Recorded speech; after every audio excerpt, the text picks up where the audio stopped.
received our 40 acres and a mule, and we're going to be making the legal case for reparations today, part two. Stay tuned right after this.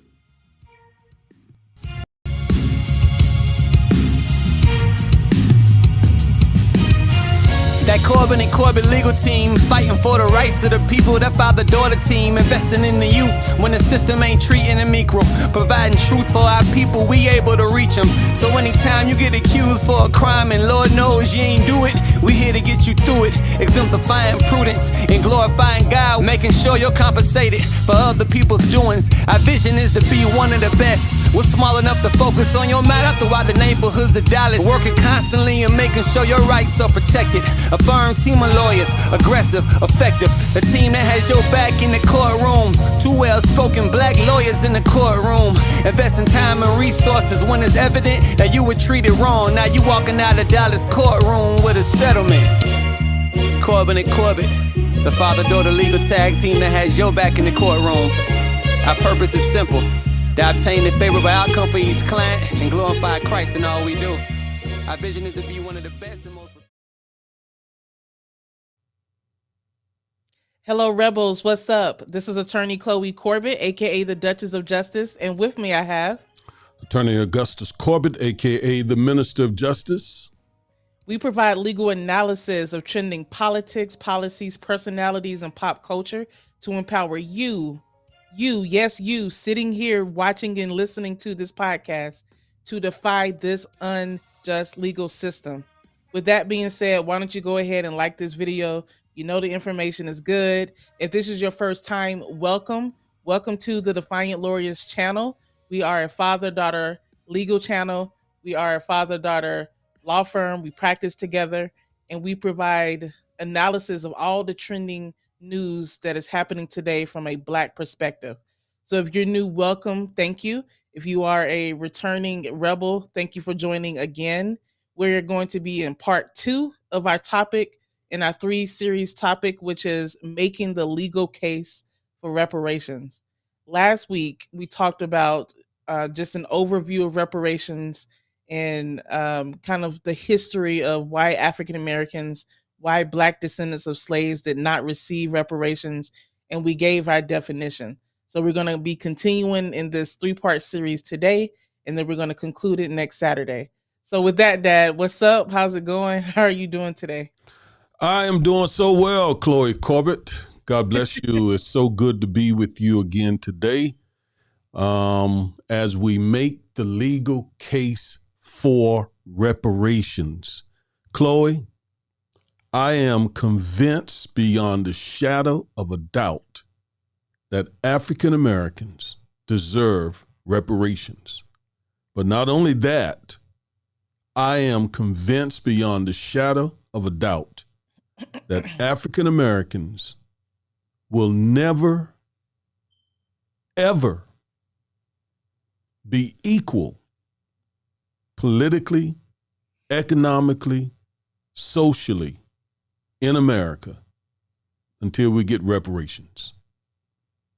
And I say that because we are so far behind that our very best efforts, if we did everything right as an ethnic group in this country, if we did everything right, if we got all the education, if we made all the correct economic, financial choices, if we just did everything perfect, we still wouldn't catch up because the gap is that deep and it's that long. And it was created because of white supremacy. So reparations is the only hope for us to ever be on parity and receive equality, economic, social, political, etc., equality in this country. I agree. And there's always this concept, Dad, of the American dream. And if you pull yourself up by your bootstraps, you can do anything in America, which is true to a certain extent. But we have not even this country has not gone to sleep yet in order for us to have the American dream, because they haven't had a serious conversation about reparations and about repairing what the human rights violations, the evil system of slavery that we were brought into America. So we need to go to sleep first, and we need to recognize some things so that as Black Americans we can buy into this American dream. And I agree with you that reparations is the way is the way for us to even the playing field, so that we too can start at the same start line and get to the same finish line as white Americans. So that's why we're making this video today too, and making this argument for reparations.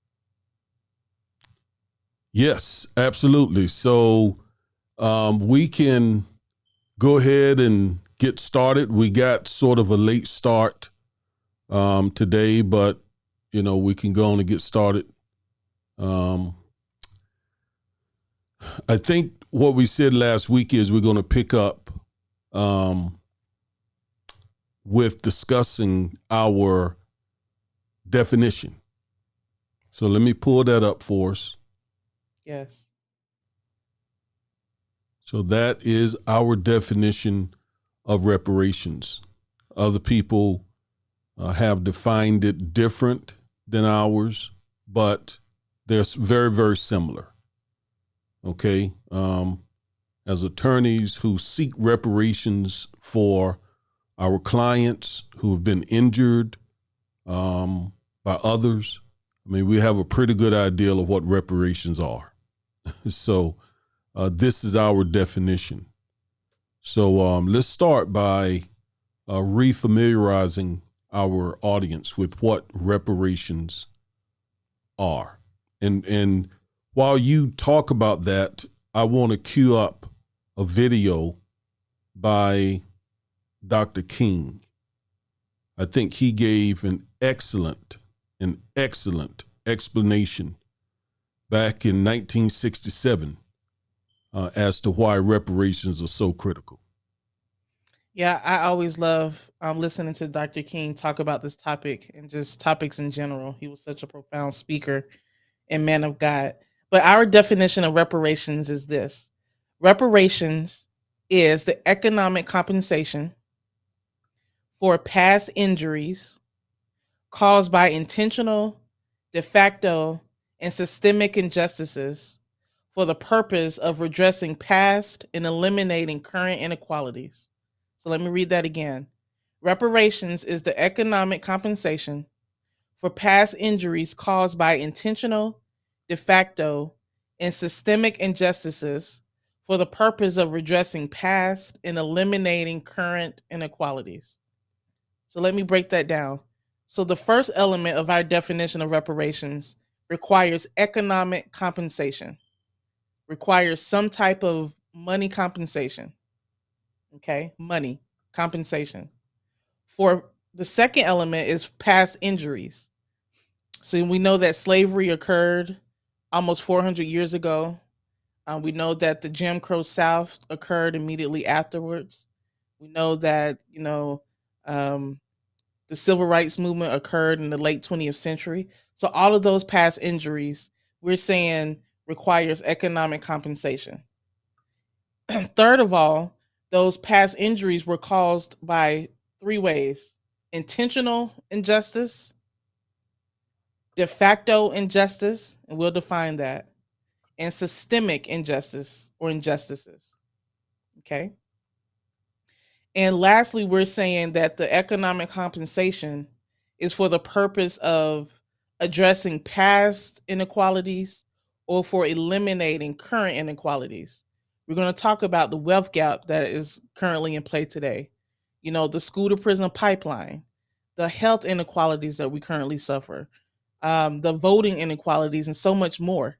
So we're not only saying that economic compensation needs to address past inequalities like slavery and Jim Crow, but also it should address current inequalities like some of the things that I just said before. So that is the way that we're going to break down reparations today as we listen to Dr. King. Last week, also, while my dad cues that up, We went into why there is a biblical precedent for reparations. What a lot of people don't realize is that our legal system is based on the British legal system, common law system, which is based on the Roman legal system, which was based on ideals that came from the Bible. And if you're familiar with the Bible, especially with the story of Israel and the Jewish people, you will know that reparations that was given to their community when God brought Israel into freedom from the hands of Egyptian slavers in Exodus 3:21 through 22. So we went into how not only is this just something that we're talking about, but there's a biblical precedent for it. There's also a legal precedent for it. If someone is in a car accident or suffers some type of injury and they sue that person in civil court, then they're seeking reparations. They're seeking economic compensation for past injury. Also, if a person is a victim of a crime, that person, the person accused who committed the crime against the victim can be ordered to pay restitution and or reparations. Restitution is a type of reparations. So this idea is not anything that is foreign in American culture. It happens every single day in our American legal system. It happened in the Bible, which a lot of Americans claim to follow. So this is not absolutely not foreign at all. We also talked last week how a lot of other communities, minority communities in our country, have received reparations. We talked about how the Native American communities have received reparations in the form of land that they were given, billions of dollars of money, economic compensation that they were given. We talked about how the Jewish people, after the Holocaust, how the American government entered into agreement with European nations to give the Jewish community reparations. Last week, we talked about the Japanese community, how after the internment camps, there were programs and plans that the American government put on to give that community reparations as well. What is the one community in this country that have not been given true reparations? That's the Black community. And then you wonder why. This is not a foreign notion. Reparations has been given to many other minority communities in our country, but when you talk about it when it comes to Black folks, that's where there's a lot of pushback. Again, it goes to the perception of Black people in this country. So we talked about all of that last week as well. All right, very good. I think I have Dr. King queued up, so let's give it a shot here. The excuse. What is it about the Negro? I mean, every other group that came as an immigrant somehow, not easily, but somehow got around it. Is it just the fact that Negroes are black? That's a part of it, and that grows out of something else. You can't thingify anything without depersonalizing that something. If you use something as a means to an end, at that moment you make it a thing and you depersonalize it. The fact is that the Negro was a slave in this country for 244 years. That was a willful thing that was done. The Negro was brought here in chains, treated in very inhuman fashion, and this led to the thingification of the Negro. So he was not looked upon as a person. He was not looked upon as a human being with the same status and worth as other human beings. And the other thing is that human beings cannot continue to do wrong without eventually rationalizing that wrong. So slavery was justified morally, biologically, theoretically, scientifically, everything else. And it seems to me that white America must see that no other ethnic group has been a slave on American soil. That is one thing that other immigrant groups haven't had to face. The other thing is that the color became a stigma. American society made the Negro's color a stigma, and that can never be overlooked. So I think these things are absolutely necessary. The other thing is that America freed the slaves in 1863, through the Emancipation Proclamation of Abraham Lincoln, but gave the slaves no land or nothing in reality, and as a matter of fact, to get started on. At the same time, America was giving away millions of acres of land in the West and the Midwest, which meant that there was a willingness to give the white peasants from Europe an economic base.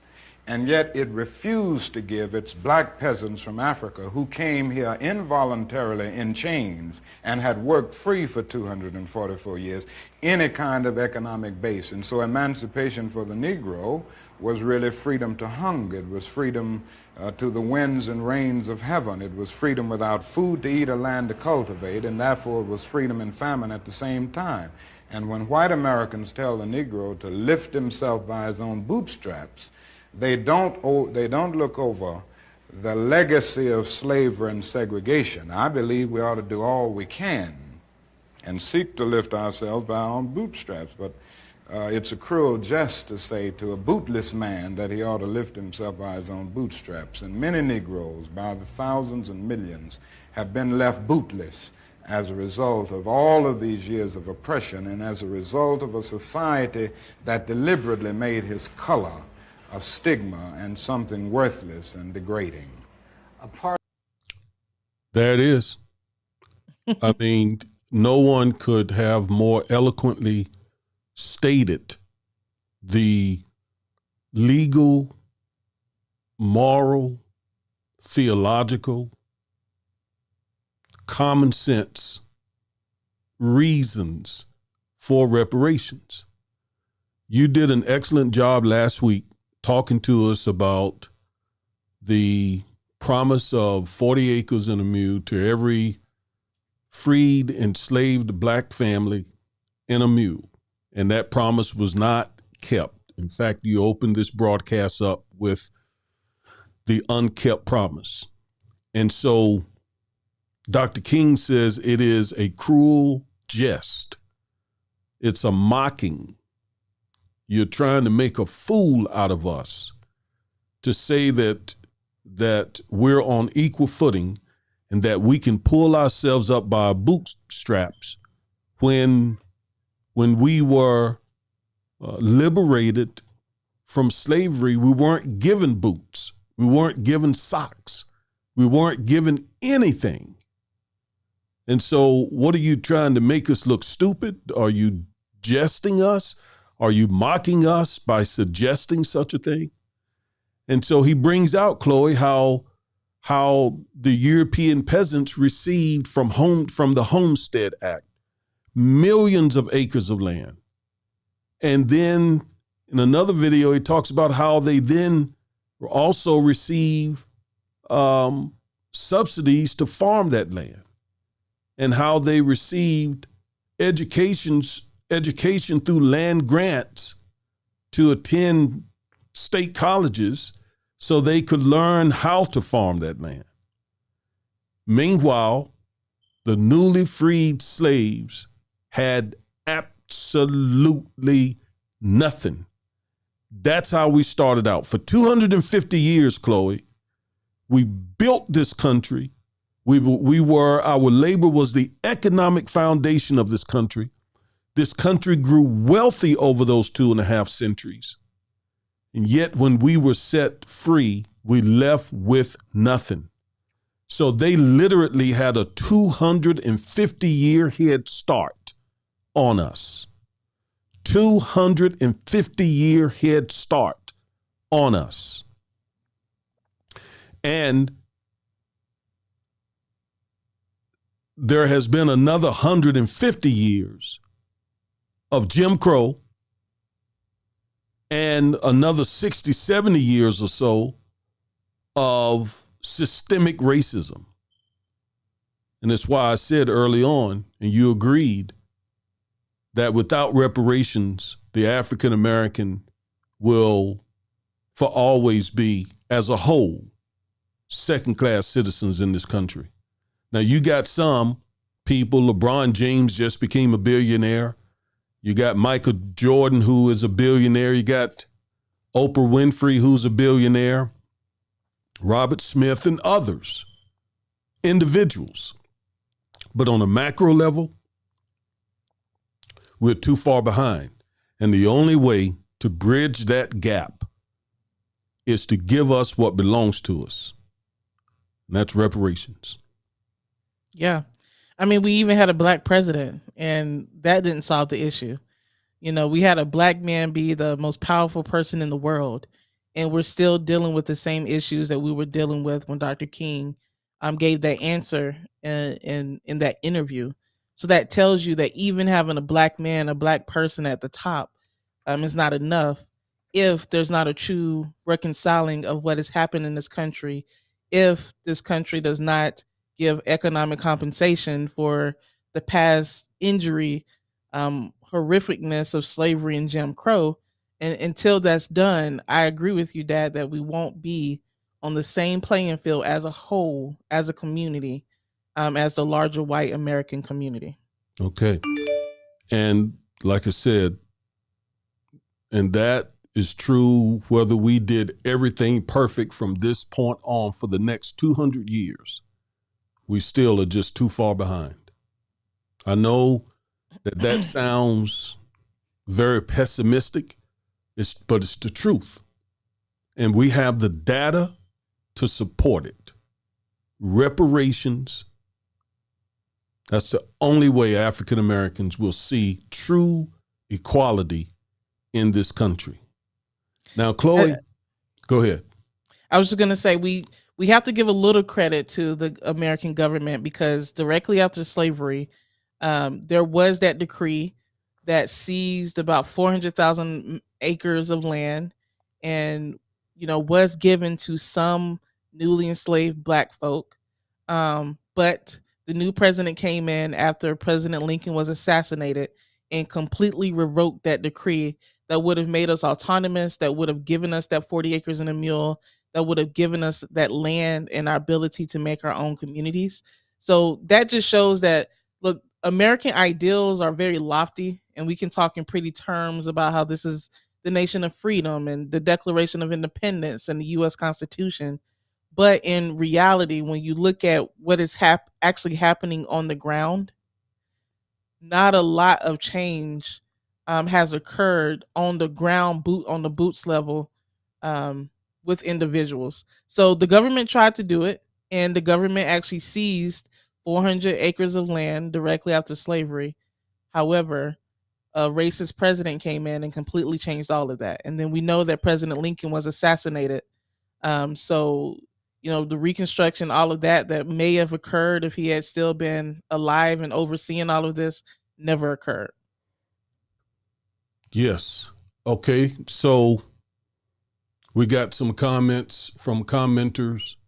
We got a lot going on, a lot to show. We do want to acknowledge and try to even respond to some of the comments that we're getting.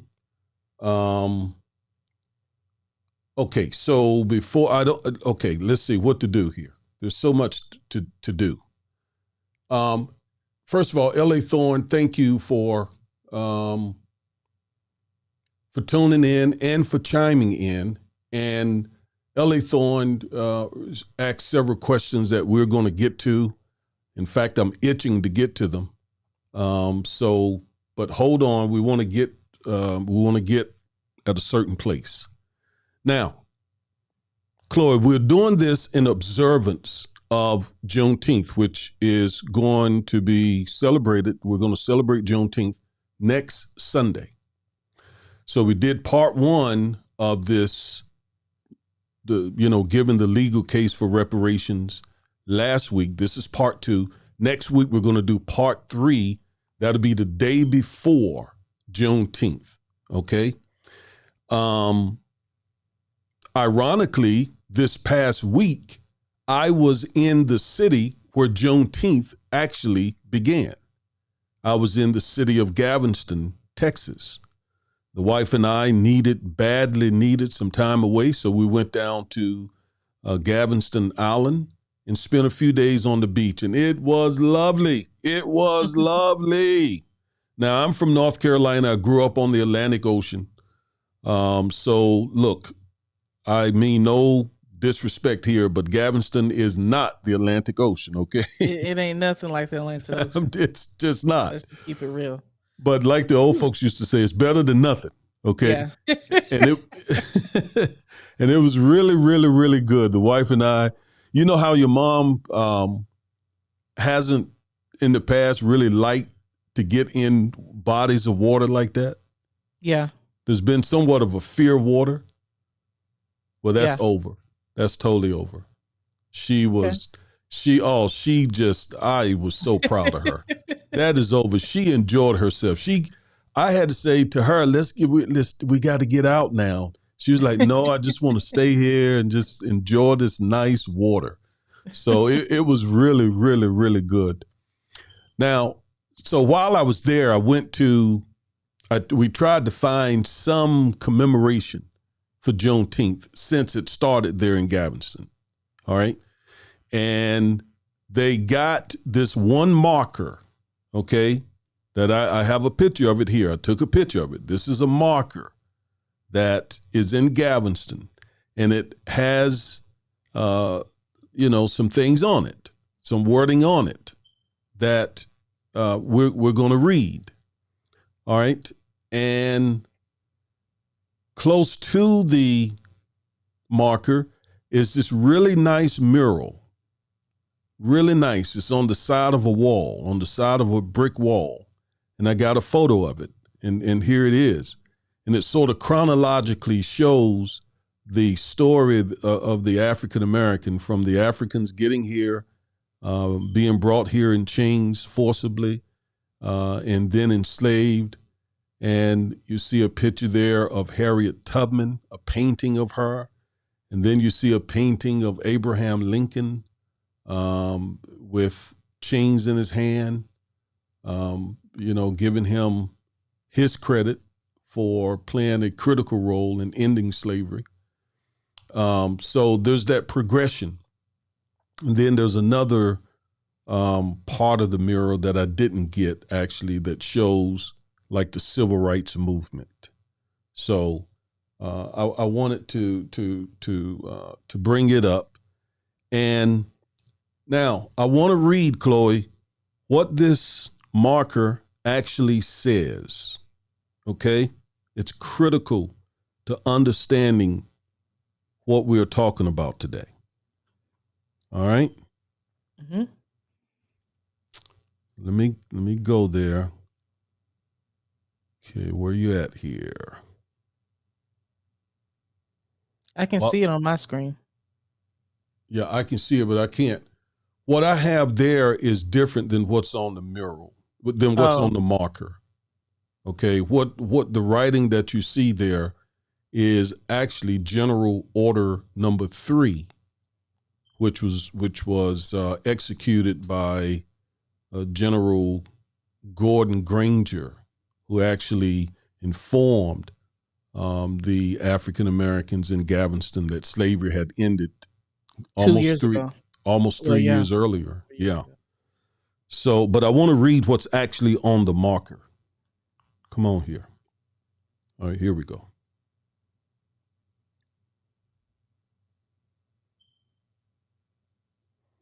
All right, Juneteenth, commemorated annually on June 19th.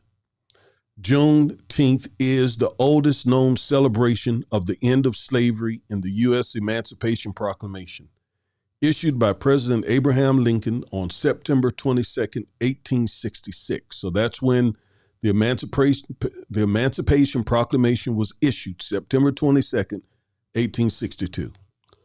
Announced that on the first day of January 8 AD, 1863. By the way, that's where we get our watch night tradition. You know how African American churches do watch night? Mm-hmm. Well, it's because the Emancipation Proclamation went into effect on January 1. So I didn't know that. Yes. So watch night is really, it's commemorating how our people were looking for, 12 a.m. January 1. They were watching out for that. Okay. All right. On January, the first day of January, AD 1863, all persons held as slaves within any state in rebellion against the U.S.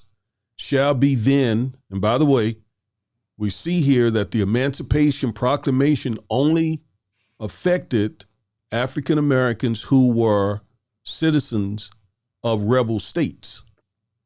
So it didn't completely abolish slavery. That didn't happen until the 13th Amendment was added. Shall be then, thenceforth, and forever free. However, it would take the Civil War and passage of the 13th Amendment to the Constitution to end the brutal institution of African American slavery.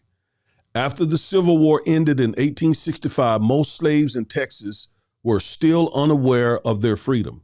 And of course, the plantation owners didn't tell them, right? So they got almost 3 more years of free labor. This began to change when Union troops arrived in Galveston. Major General Gordon Granger, commanding officer, District of Texas, from his headquarters in the Osterman Building, Strand and 22nd Street, read General Order Number 3. Now that's the writing that you see here. We're going to read that.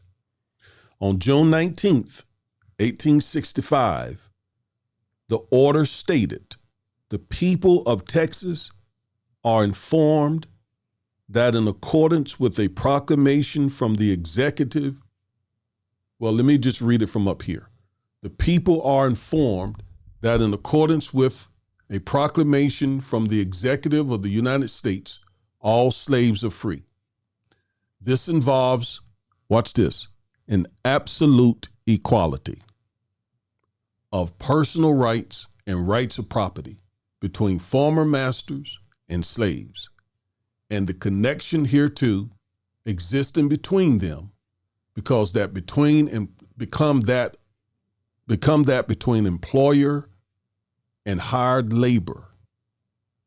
The freed are advised to remain at their present homes and work for wages. Watch this. They are informed that they will not be allowed to collect at military posts and that they will not be supported in idleness either there or elsewhere. Right. Yeah. So so yes, while he made the announcement, he insulted these newly freed folks at the same time. And it just rubs me wrong to hear him say something about idleness. The people who had literally worked the land for 250 years, he was now calling them idle. Idle. Yeah. The idle people were the folks who enslaved somebody else to do their work. Yeah. Right? Yeah. So although he did a good thing, he was still a white supremacist in his heart. All right? So absolute equality stands out to me in this order. And it goes back. So why did he say in General Order Number 3, why did the general say that they should become employees of their former enslavers? Because there was not an intention on his part, okay, to give them what they needed to have their own farms, to make their own money. So he was essentially saying, stay there on the plantation. And now you get paid. So you won't be a slave, but basically you're going to be in that subservient position. And I know that is what exactly happened to my family in North Carolina. So I wanted to go through that.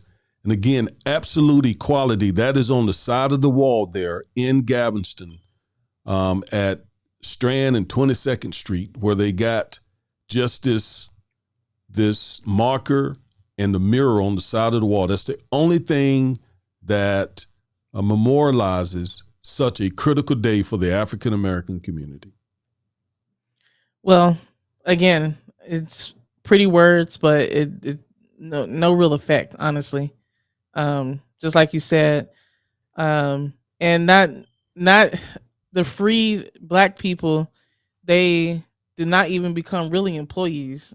That's when um sharecropping began and things like that. So a And different contract type of, labor. yeah, yeah, contract labor. So it sounds good on paper. It sounds good him reading it out, but in actuality, there was not absolute equality whatsoever. I mean, just by the last couple sentences in that order, it shows you what they thought about African Americans. Okay, so we free you all now, but now you can't be coming to the military post and just sitting around, hanging around. Y'all need to stay with your former slave masters and keep working. Um, so again, it's just a pattern of America, saying things in words but not really following by actions. So in the book, Free From Here to Equality, the book quotes Ida B. Wells. She says, quote, "The Civil War of 1861 to 65 ended slavery. It left us free, but it also left us homeless, penniless, ignorant, nameless, and friendless. Russia's liberated serf was given 3 acres of land and agricultural implements with which to begin his career of liberty and independence. But to us, no foot of land nor implement was given. We were turned loose to starvation, destitution, and death. So desperate was our condition that some of our statesmen declared it useless to try to save us by legislation, as we were doomed to extinction." That was her estimation of the conditions of the newly freed slaves. Yep. There was no And plan put in place. There was nothing. Nothing, because the expectation was you're free, but you all need to stay right there on those same plantations and keep working, even though you're free. And like Dr. King said, wasn't it cruel for them to then turn around and say, and have been saying since slavery ended, pull yourself up by your bootstraps. Yeah. Pull yourself up by your bootstraps. You people just lazy. You people, that's your problem. That's why you have all these issues, because you don't have any, you don't want to work. You're lazy. You're idle. Isn't that just cruel? Mm-hmm. That's like chopping somebody's legs off and you put them on the 0-yard line, and you get on the 0-yard line. You got 2 good, strong legs. In fact, you've built yourself a nice bicycle, and the person over there that you're racing against, you've cut his legs off, and you tell him at the end of the race, "Why didn't you give me a better race than this? Why didn't you make it to the finish line?" "Because you cut my legs off." And meanwhile, you use my labor to build yourself that really nice bicycle. Do you follow me? Yeah, I do. I mean, it's cruel. Yeah. And reparations are the only way to make this right.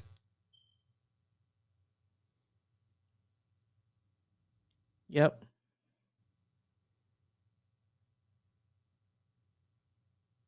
So that's what needs to happen Money. right there. Yep. Economic compensation. That's right. Absolutely. And that can take the form of many types of many ways. I know we're going to get into that a little bit more, but whether it be, direct monetary payments or settlements or waiver of fees, many types of forms that economic compensation can be had. So we'll get into that more, I think, leading into next week.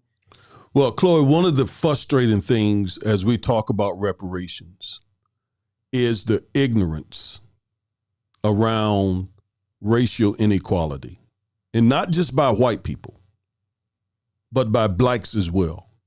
Yeah.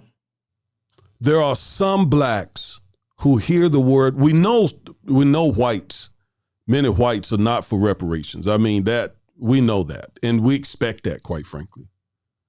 But what really blows my mind is when you have black people who are ignorant, who've not studied this issue, who've not read one book on reparations, not read one book on slavery, haven't read one book on racial inequality, not one, and yet take these positions against reparations despite all of the overwhelming evidence that support our demand for reparations. So let's look at a couple of those. Yeah. Just like this slide shows, there are a lot of wrong beliefs about racial inequality in this country, and a lot of people just don't know about the financial disparity that is occur between white households and black households. And I think we have a slide for that next, talking about, yeah, does racial financial disparity exist? A Pew Research Center survey conducted in 2016 reveals the prevalence of these mistaken beliefs. Researchers found that large proportions of both whites and blacks affirm there is no lingering racial financial disparity. An astonishing 38% of blacks contended that blacks are at least as well off or better off financially than whites. Among whites, the proportion sharing that opinion was 42%. So basically the same percentage of whites and blacks feel that blacks are at least well off or better off financially than white people, which is, I mean, it's absolutely astounding. And absurd. Yeah. It's ignorant because the data shows completely opposite of that. Yeah. Yeah. And I think it's also too because there's a lack of financial literacy. A lot of people don't know what net worth is. A lot of people don't know what an asset is versus a debt. A lot of people don't know about the stock market and investing. So I don't so in black culture Which there's is a great point. yeah, because in black culture we tend to try to show off that we're wealthy by our things, by being Exactly. consumers, by having these cars, by having Jordans, by having jewelry, all of that. But then when you look in our bank accounts or you look at our portfolio, we don't have anything in stocks. Yep. We don't have a Roth IRA. We don't have any land. We don't own our home.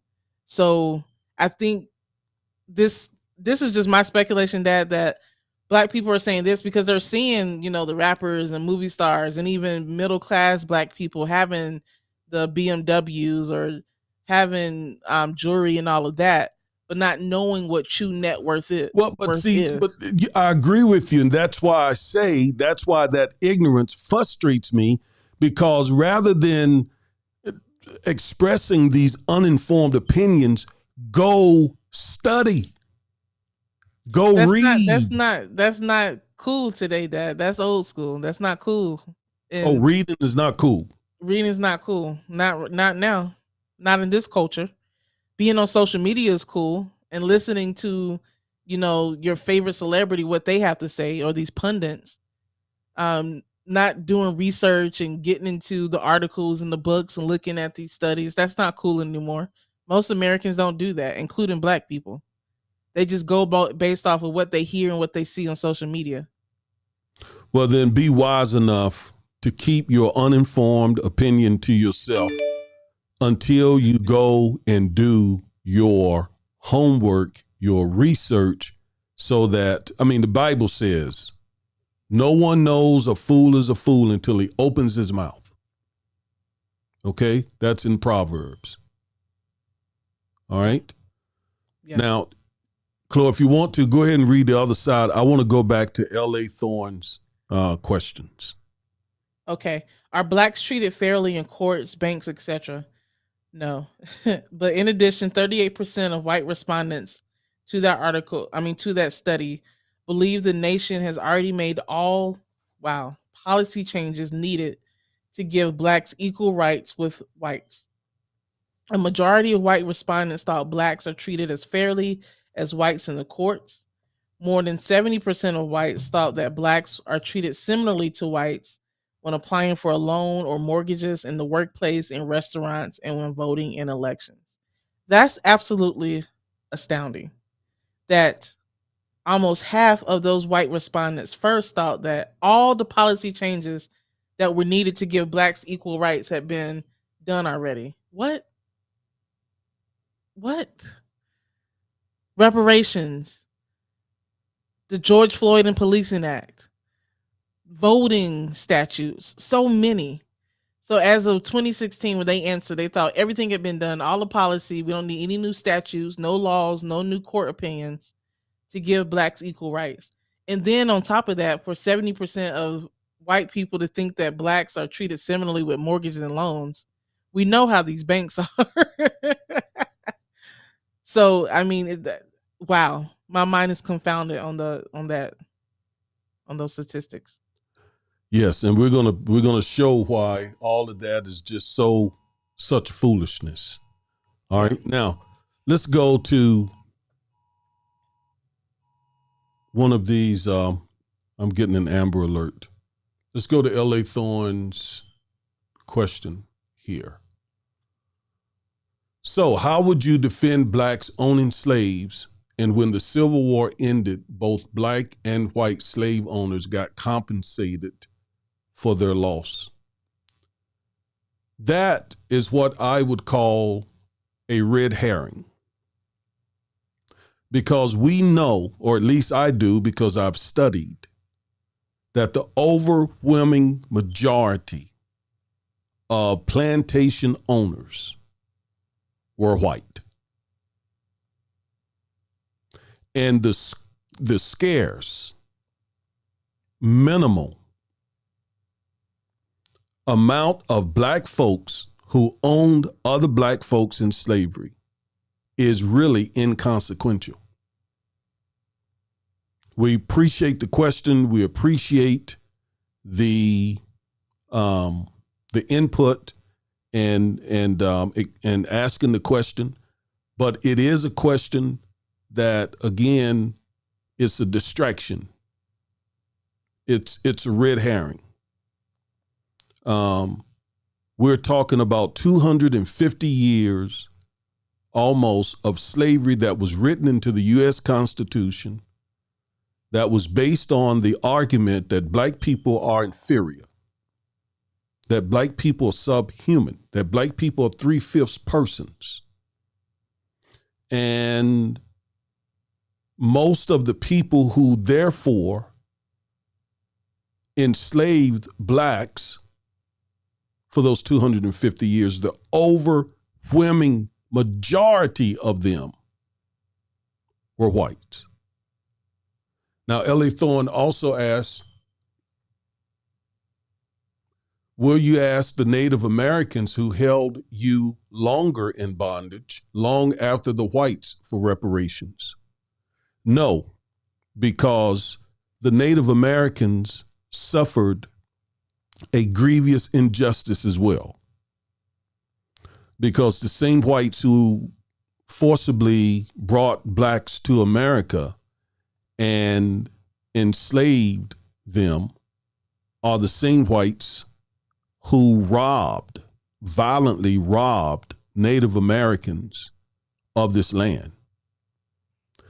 So unfortunately, some Native American tribes did participate in slavery.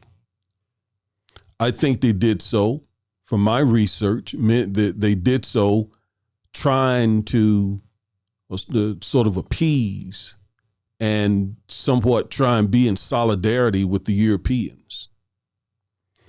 And obviously they did so out of ignorance. But why in the world would African Americans ask Native Americans for reparations when Native Americans, in many ways, have suffered a grievous injustice, you could argue worse than African Americans, by the same people? That sort of argument really sort of sets out to divide two people who have been harmed by the other person. So, no, absolutely not. There is no point in asking, and by the way, Native Americans, you know, I'm very well aware that Native Americans owned slaves, and I am very well aware that there are some racist Native Americans. I get that, but the issue of reparations has to do with the United States government, many of the private institutions that owned slaves and profited off of slave holding, based on, again, the laws that were enacted by the federal government and by the various states, slaveholding states. And once again, I'll repeat it ad nauseum, those same folks who enslaved and harmed African Americans did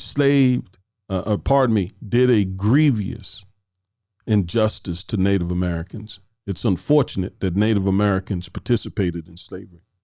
That's my response. Yeah, I think that we thank you for the questions, L.A. Thorne, and asking the questions. But what we're talking about is focusing on the government having a reconciliation of these past injuries, and providing economic compensation. The government, the United States, needs to come out and have a true reckoning of what happened, and to provide reparations to African descendants of slaves. Now, were there individual African Americans who may have owned slaves in America? Sure. And were there Native American tribes who may have participated in slavery? Yes.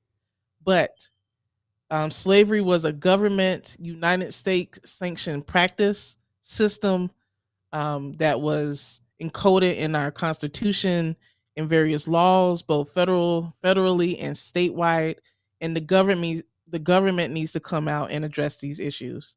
Not just going after the Native American community, who, according to a lot of research, is doing even worse than African Americans. If you look at the research, Native Americans currently, as a whole, are doing worse than the African American community. So going after the Native American community for reparations really doesn't make any sense when the true root of it is the government. That's my opinion. Actually, the state of California, by the way, incidentally, ironically, has released about a 500 or so page report that I downloaded and started reading last week, where they are seriously considering reparations. I saw that. Yeah, that is real serious progress. Yeah. Because states obviously benefited from slave labor.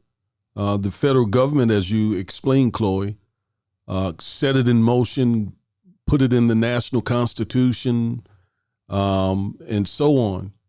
But these individual slaveholding states benefited, and even some of the ones that were not slaveholding. A lot of the northern states, some of the northwestern states, some of the midwestern states, some of the southwestern states, including California, benefited from slavery. Yeah.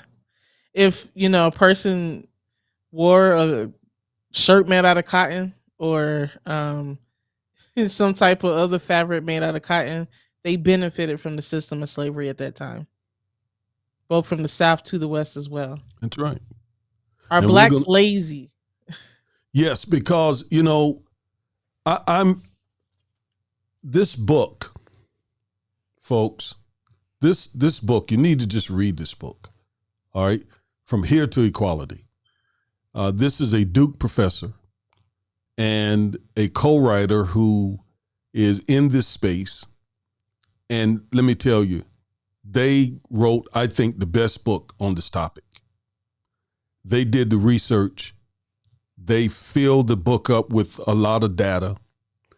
And they found in their research that a lot of people, including Black people, oppose reparations on the on the misinformed belief that Black people are lazy and lack motivation. 43% of Blacks said a lack of motivation to work hard is an important factor producing Black-white inequality, in contrast with only 30% of whites. So more Blacks believe that Blacks lack motivation to work hard. That is the slave mentality at work. It is not based on data. There's no truth in it whatsoever. It's anecdotal. It's what you see in the media. It may be because of some people that you knew growing up. But the data completely refutes that. The data shows that the overwhelming majority of African American people are hardworking, law-abiding citizens. In fact, we tend to be a conservative group of people, a Bible-believing group of people. Mm-hmm. And because of the struggles of slavery, you know, our thirst for education is well documented. And we're going to get into that as well. But Chloe, I don't know any other word, but the ignorance that's out here with both Blacks and whites. I think many whites are just, propagating white supremacy. But the Blacks, they're propagating white supremacy too, to believe this type of thing. But I believe they're doing it ignorantly. Yeah, and I think there are a lot of issues in the Black community that need to be addressed. Joblessness, fathers in the home, other issues. However, it's erroneous to say that those issues come because Black people are lazy or lack motivation. I think you have to look at all of the external factors that come into our community. Most importantly, racial discrimination, racial profiling, systemic racism, etc. So while I do think that there are issues that need to be addressed in the Black community, like any community in America, like America as a whole, it doesn't come from because we're inferior or lazy or just don't want to work in comparison to our white counterparts. So I think a lot of Black people, when they responded to this, they may have recognized, like, yes, there are some issues in the Black community, but they ascribe the reason to it wrongly, which is that Black people are lazy or lack motivation. Well, the data is completely, totally non-supportive of this notion that Black people lack motivation to work hard. And the family issues that we deal with, they too don't explain the wealth gap. And we're going to show that. We're going to show that in some of the data that we're going to look at today. So here's something else. So wealth is the best single indicator of the cumulative impact of white racism over time. Data from the 2016 survey of consumer finances indicates that median black household net worth, $17,600, is only 1/10 of white net worth, $171,000. That means, on average, that for every dollar the middle white household holds in wealth, measured by assets like homes, cash savings, and retirement funds, the middle black household possesses a mere 10 cents to every dollar. That is not because black folks lack motivation to work hard. That is not because black folks are dealing with, as you indicated, some issues, including single parent families. That is not. We're going to see in just a short while why those are excuses. Those are, again, red herrings. Well, I want to thank Reverend Jerry Harper. So glad to see him. That is the Reverend Jerry Harper. And he says, he's a friend of our show. We're always so glad to see Reverend Harper. He said Dr. Claude Anderson has a book, Powernomics. Very familiar with Dr. Claude Anderson's book, Black Labor, White Wealth, and Dirty Little Secrets. You know, Dr. Anderson is all over YouTube telling the truth on these issues. So thank you for that. Thank you. Yes, and Reverend Harper says facts. So Chloe, go ahead while I deal with some of these comments. Yeah, I do want to point something else out about this this survey. This is talking about net worth. We know that a lot of black people are doing well today. A lot of black women are professionals, are in professional fields. So are black men, and we're making more money. But net worth, a lot of people don't realize, is your assets minus your debts.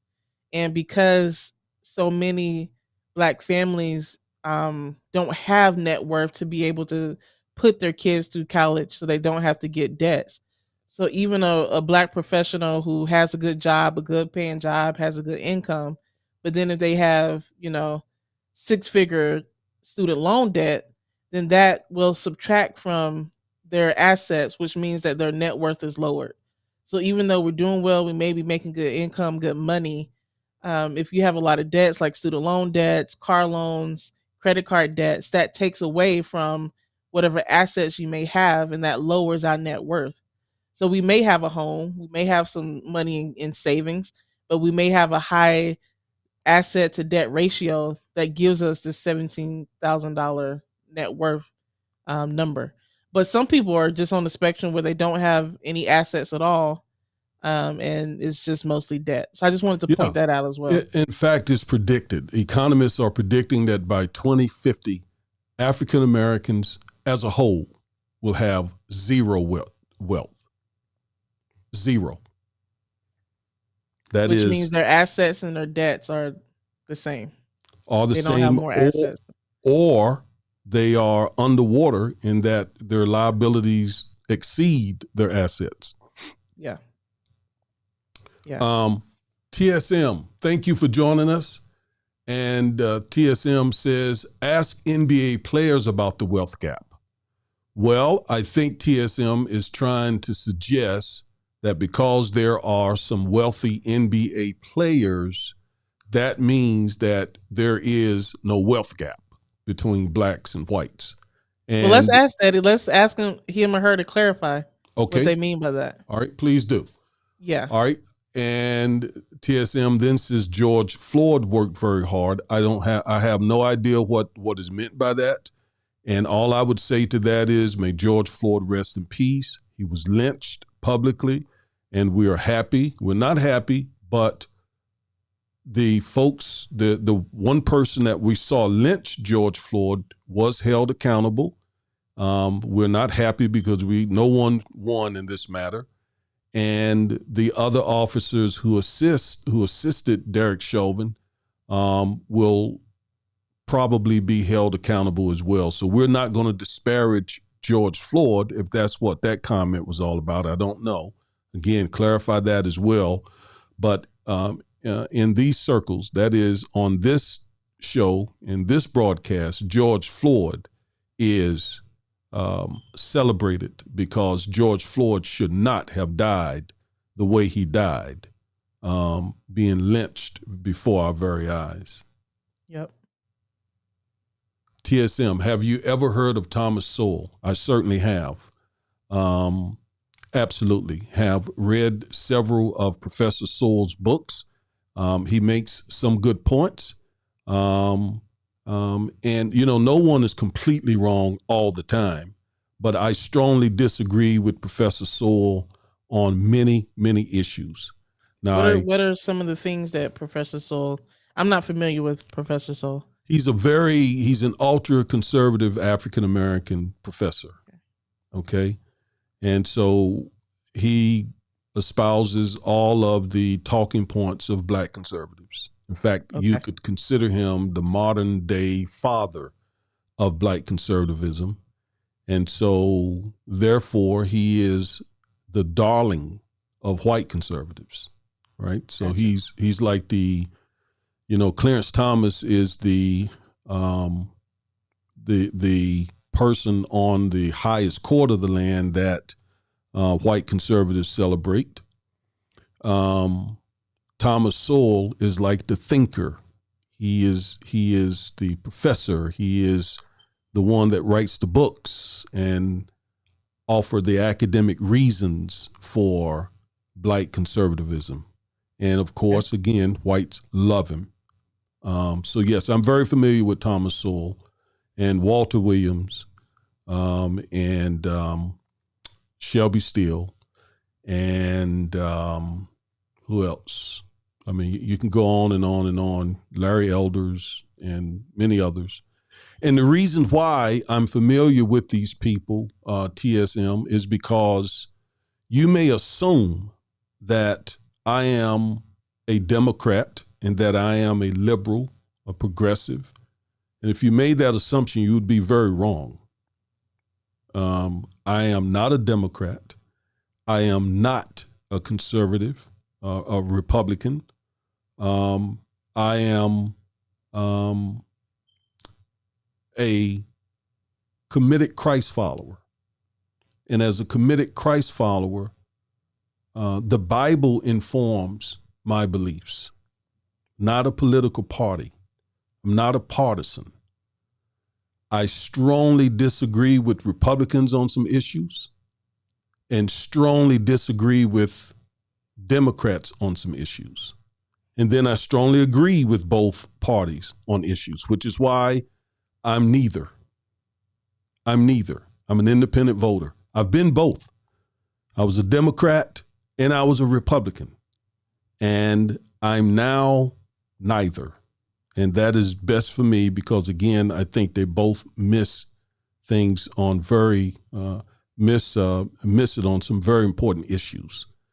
So I would generally say that I'm probably right of center. Okay, probably right of center. So I know about these people. So don't make those assumptions if that's what you're doing, TSM.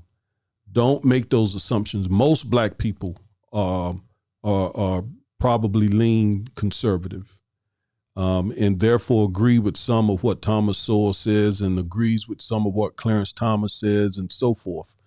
But just don't paint us with a broad brush. Go ahead, Chloe. Yeah, I would say I'm not a Democrat or Republican either. I have issues with both. The issue is that, and I'm not going to get too far into this, but the issue is that we only have a two-party system. So while a lot of African Americans probably do agree with some conservative issues, not probably, a lot of Black people do have some conservative ideals.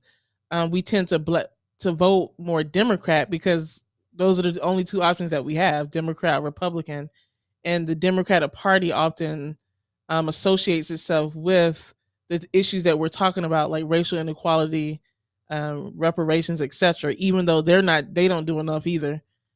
So don't just like I just want to all that to say, don't paint us all with a broad brush. We do, as a community, have some very conservative traditional values. We tend to vote more Democrat because they're the ones usually that talk about these race issues. And so I see problems with both sides. So we're coming from this from a not from a Democrat or a Republican perspective, but a Black perspective as Black professionals, Black lawyers in this country. Yes, very good. TSM says to both of you, thanks. I think he's saying he's a white guy, 66 years old, youngest of 5, beat by black kids in Chester, Pennsylvania for years. I'm sorry that happened to you. That should not have happened. At all. And, you know, that was a bad thing. And hopefully you will not use those experiences to look at blacks in a particular way. Thank you for sharing that with us. Let me ask, do you think that experience kind of formulated your view of Black people, if you don't mind sharing, or the Black community? Great question. Curious. TSM goes on to say that Thomas Sowell, 90 years old, still very cognitive. That's right. He is. He's still, I mean, I'm not saying that he's not an intelligent, very thoughtful person. I just disagree with some of his ideas and his worldview on some areas. All right, Chloe. So home ownership. Now, this is a biggie. Most African Americans who have positive wealth, their wealth is in their homes.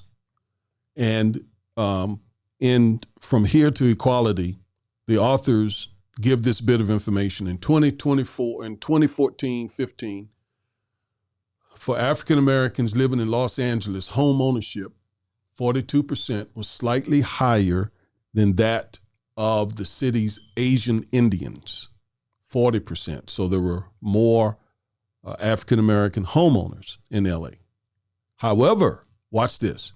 The median Asian Indian household net worth was $460,000, as opposed to only $4,000 for African Americans, less than 1% of the former or of the Asian Indians. So blacks in LA were more of them own homes. But because blacks tend to have all their wealth in their homes, whereas the Asian Indians have their wealth in their homes and stocks and bonds businesses and mutual funds, et cetera, they tend to have more net worth, as you've explained what it is. Yeah. Right? Okay. Let's move on. Okay, what happened here? Oh, what is going on? Is that the end of our slides? I think it is. So a major point of this is Black folks, we need to get in the stock market. We need to get IRAs. We need to get invested in stocks and mutual funds and bonds, all of that. We need to get financially literate so that we can, just as individuals, we can even this wealth gap as well and get on the same playing field.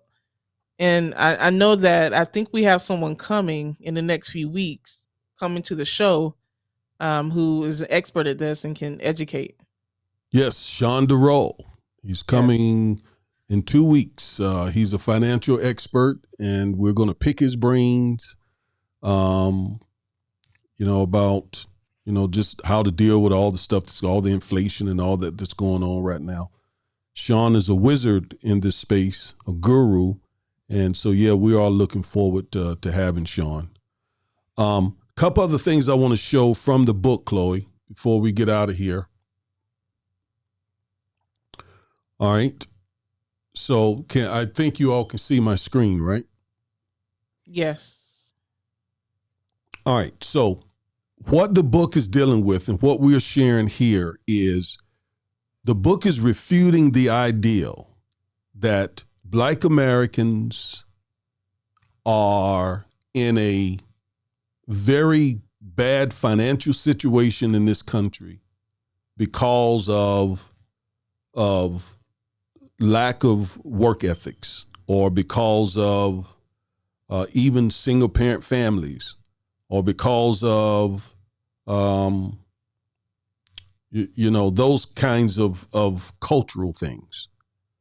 The book is making the point that it's not those things that attribute to this big, big, big wealth gap. That is what white conservatives want us to think, and black conservatives too, like Thomas Sowell, by the way, and Walter Williams, those gentlemen. Okay? This professor refutes that. He says, nor do differences in family structure provide headway in explaining black-white wealth inequality. Now, here's what he says. Single white women with children have as high a medium net worth as black women with no children. Single white women with children have higher medium net worth than black women with no children. Single white parents have more than 2 times the wealth, $35,000 at the medium, of married black parents, $16,000, which is less than 50%. The professed economic benefits associated with having the ideal family type do not translate into closure of the racial wealth gap.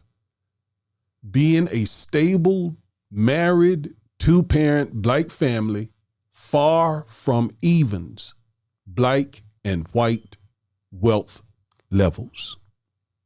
Now, obviously, the professor is not making the point, him and his co-writer are not making the point that the black community he's not saying the black community doesn't need more stable, married, 2-parent black families. No, anyone in their right mind is in support of that. Okay? Anyone in their right mind knows that, a 2-parent black family, stable black family, is, for the most part, better than single parent families. Mm-hmm. He's saying, even when we get all that right, even when we're educated, got 2-parent families, made all the right decisions, got graduate degrees and all of that, it still does not account for the black-white wealth gap, and it won't close it. Okay, that's his point. All right, let's go back. Furthermore, he says, there are vast differences in wealth between black and white women. For example, older, over 60 years of age, single black women with a bachelor's degree have a median net worth of about $11,000, while single white women with a college degree in the same age range have $384,000 in median net worth. 2 women, both with college degrees, 1 white, 1 black. And the one that's white got, 20, 30 times more net worth, more wealth than the black one. And that said, they're over 60. So that means that that single older black woman doesn't have a lot in retirement. I mean, you're over 60 and don't have a lot in retirement, versus the white woman who probably has something in retirement, the cash, home, all of the other assets. So that's another issue as well, the lack of retirement funds for those 2 women who are over 60 years of age, even though both have a college degree, even though both bought into this American dream of going to college and getting a degree. I mean, the differences are just, wow. So that's why this book is invaluable at refuting some of these reasons that are offered to say reparations are not the way to go, that they're wrong. And Because some people may say that, like, why are you all talking about this? Why are you all talking about the wealth gap and all of this? How does this relate back to reparations and back to slavery? It relates back to what Martin Luther King said. We started without boots. The American dream told us, pull yourselves up by the bootstraps, but we started out without boots, straps, or socks. So because of that, that's why you're seeing these wealth gaps that we're going through with all of this data. This is just proof and evidence on why there needs to be reparations, because of the wealth gap that was started because we didn't start at the same starting line because of slavery. and it shows, Chloe, that systemic racism is still a huge Yeah. factor Hmm. in the daily life of African Americans. Yeah. It shows that too. So even when you hold constant our education level, when you hold constant our family structure, you still generally see a whole lot more financial stability, wealth going toward our white counterparts. Yeah. And you know a good point about this, Dad? I was in Bishop Arts yesterday to pick up some food. And Bishop Arts is a part of Dallas in Oak Cliff that was majority black. But now it's been heavily gentrified, with a lot of white people and white businesses moving into the area. And you could just see the difference between the gentrification that had occurred in that area versus the black people that have lived there before. And why is this important? Because when all of these businesses come in, they don't benefit the local black community or local community that were there. It drives property taxes up, and things become more expensive. May drive out local mom and pop shops that may have been owned by black people in the community.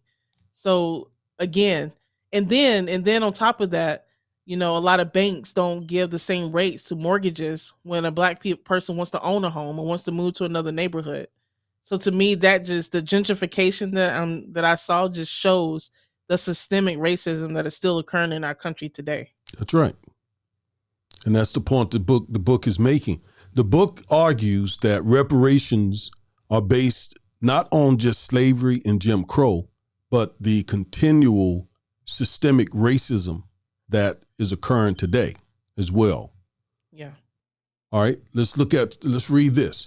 Single mothers have negligible wealth, but the racial difference still is palpable. White single mothers have a median net worth of $3,000.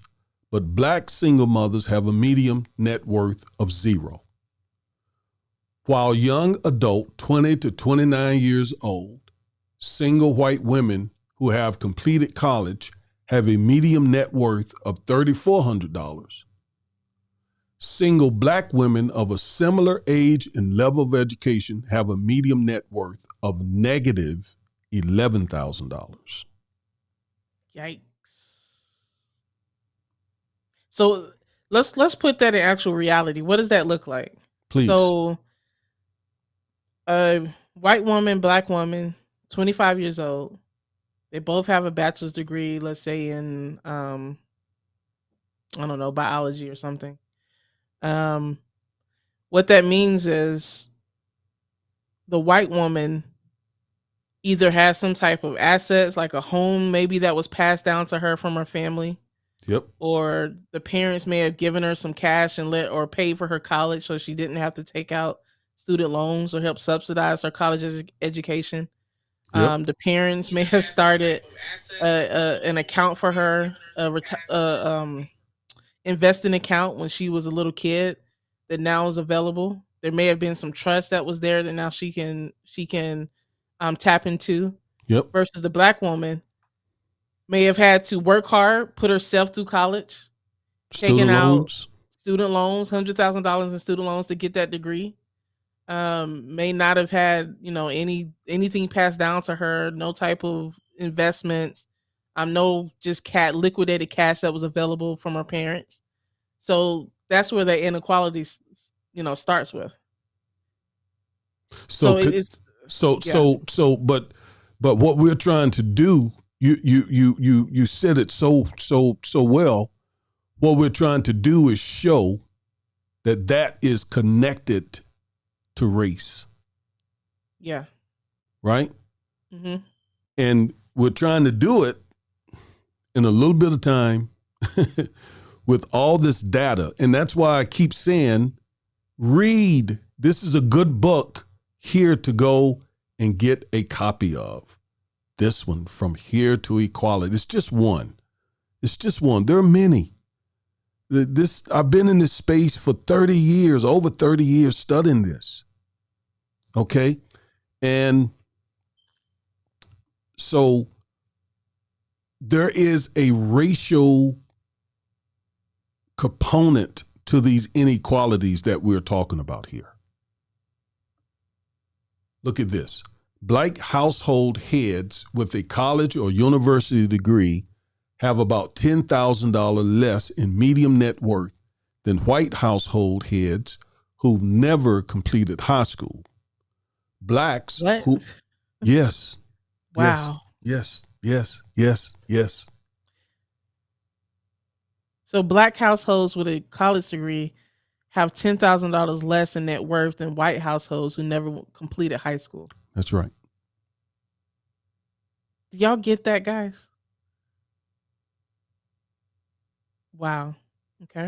Blacks who are working full time have a lower medium net worth than whites who are unemployed. Oh my gosh.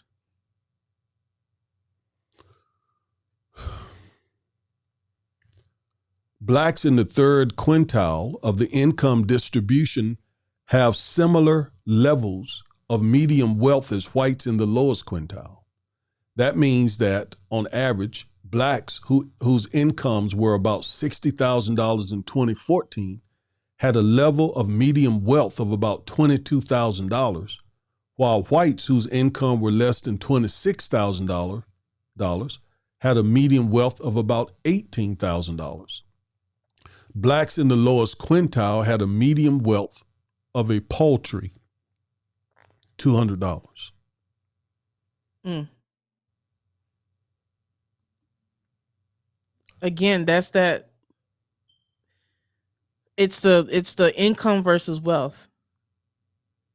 It's the income versus liquidated cash on hand and inheritance and stocks and retirements to tap into and home ownership. It's all of that. Let me share a personal story real quickly. When on my first job, you were just born. I was a research chemist, and my secretary, young white girl, she hadn't even gone to high school. I think she graduated high school, and that was it. I was a college graduate. Your mom and I had just gotten married.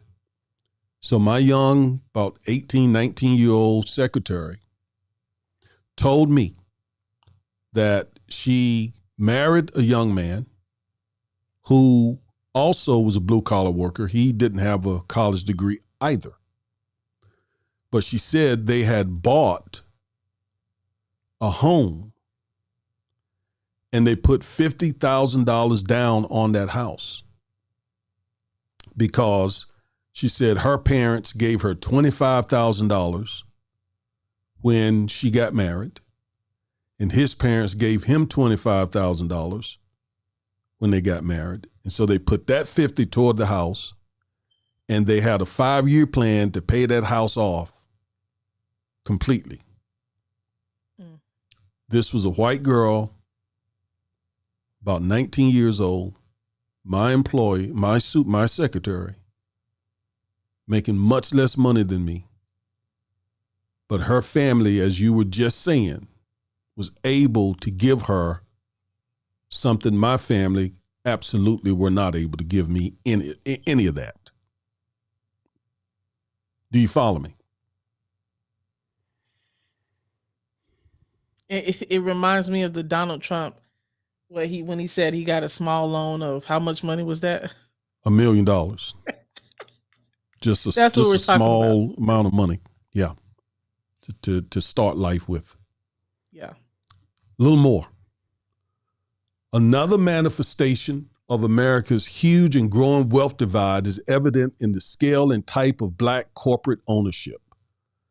The major Black-owned businesses, retailers and service providers primarily, garner less than half of 1% of the country's total corporate retail sales. Less than half of 1% of the country's total corporate retail sales. In 2014, the top 100 Black-owned firms identified by Black Enterprise magazine grossed less than $30 billion as a group. In comparison, the top revenue-generating white-owned corporation, Walmart, grossed $482 billion, 16 times the combined revenue of the top 100 Black-owned firms. Walmart's gross revenue were more than 1/2 of the total incomes received by all Black Americans during the same year. Furthermore, in 2014, even Nike, which we buy a lot of their product, which ranked 91st on the Fortune 500 list with an estimated revenue of $30.6 billion, gross more than all of the top 100 Black-owned businesses. Why is that important? Because we are told that entrepreneurship is the way to wealth. And on an individual level, it is. We're talking collectively. We're talking about the wealth gap between the Black and white communities that started over 400 years ago. And despite our very best efforts, if we got rid of all the issues that we talked about, single parent families, if we got rid of the education issues and everything else, we still wouldn't catch up because of the wealth gap and the continual systemic racism. Therefore, the absolute only way to bridge this gap, Chloe, is to give us what we deserve, reparations. Period. And I think that the last statistics you just read about Black entrepreneurship, a lot of Black people own businesses. We know so many Black people who own hair shops, barber shops, um, you know, uh, what is it? Landscaping, maybe electrical, HVAC, all of this. But what these professors are saying is the type of businesses that we own in retail and in service. We need more Black people in STEM, science, technology, engineering, math, because that is where a lot of the wealth is. You know, with the Apples, with the Microsofts, with the Teslas, with those type of corporations. We need more of a focus on STEM, getting more Black kids, more Black people involved in STEM professions and starting STEM businesses so that we can tap into, all of this, the highest quintile of these corporations as well. Yes. Okay. Just one more. In 1968, twice as many white households as Black households had an income of $100,000 and $2,008 or more. 50 years later, the relative proportions have not changed. It is still the case that about twice as many white households as Black households have an income greater than $100,000. Moreover, Black household incomes remain mired in the vicinity of 50, 55 to 60% of those of white households between 1967 and 2012, so far at least 45 years. Again, there is just only one way to explain this, and it is systemic racism. All right? Yep. So it's the only way. And the only way to rectify it, the only way to solve it, to correct it, reparations.